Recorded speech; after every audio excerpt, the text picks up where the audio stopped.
কৌশানীকে নিয়ে ট্রোল করা হচ্ছে কারণ হাতে 10টা আঙুলের মধ্যে মিডিল ফিঙ্গারে নখ নেই।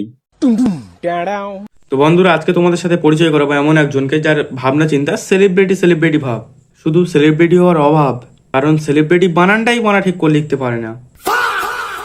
তো কৌশানীকে নিয়ে এখন ট্রোল করা শুরু হচ্ছে।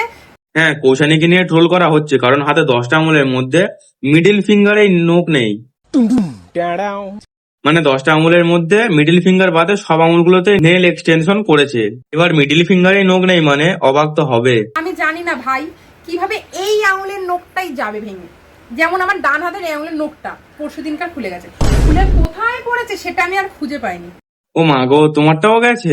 ও আচ্ছা, পরশুদিন হারিয়েছে আর বৌদি এখন খুঁজছেন কোথায় পড়েছে।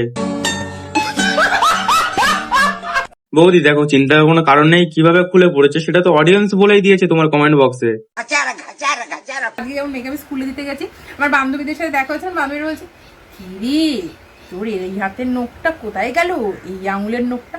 সত্যি একটা অবাক করার প্রশ্ন করেছে।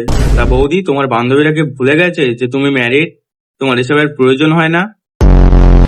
তা বৌদি, নিজেকে সেলিব্রিটি ভাবার বিশেষ কারণ কি এটাই ছিল, মিডিল ফিঙ্গারে নখ না থাকা?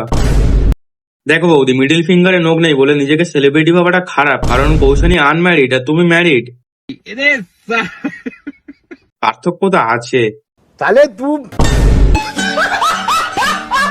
এটা উঠে গেছে, আমি এগুলো তুলবার চেষ্টা করেছি, আমি পারছি না। বাকি নখগুলো তোলার চেষ্টা করেও তুলতে পারছি না, কিন্তু মিডিল ফিঙ্গারের নখ অটোমেটিক উঠে যাচ্ছে। কেউ নেগেটিভ ভাববে না, ঠিক আছে? বা হাতের নখটা বড় করতে গেলে আমার ডান হাতের নখটা খেতে লাগে। বৌদি আবার নখ খায়, তাও শুধু মিডিল ফিঙ্গারের। তা বলছি বৌদি, কখনো বাথরুম থেকে আসার পর বাম হাতের নখগুলো খেয়ে দেখবে কেমন লাগে, ঠিক আছে?